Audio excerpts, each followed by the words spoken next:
Bukod sa pamahalaan, nagtutulungan din ang Filipino community sa Bahrain. Ito ay dahil ang ilang Pilipino doon walang nangkita dahil sa pinatutupad na no work, no pay setup. Yan ang ulat ni Bea Gaza de Guzman ng Radyo Pilipinas.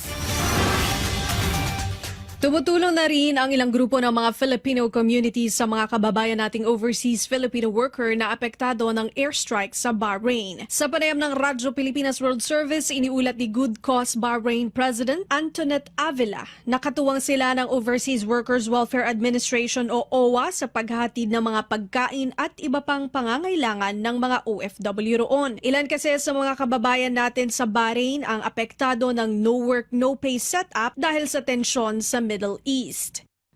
Nagdadala po talaga kami ng pagkain. Ako po ay isa sa katulong ng ating embahada, MWO at OWA na nagdadala po ng mga food packs sa lahat po ng naaapektuhan ng nating mga kababayan ng no work, no pay nga po.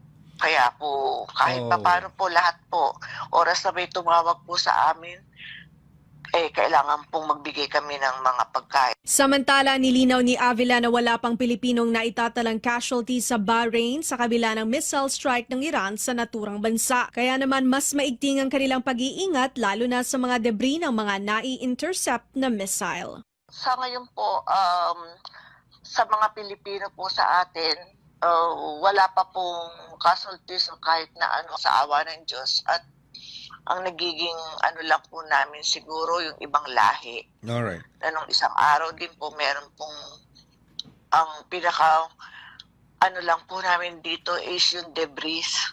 Hinimok din ng Embahada ng Pilipinas ang mga Pilipino sa Bahrain na sumunod sa mga alituntunin at batas doon. Ito ay kasunod ng inilabas na abiso ng Bahrain Ministry of Interior na huwag kumuha ng larawan, video at huwag mag-post ng anumang content sa social media na mayroong kaugnayan sa security operation o incident. Para sa Integrated State Media, Bea Gaza de Guzman, Radyo Pilipinas, Radyo Publiko.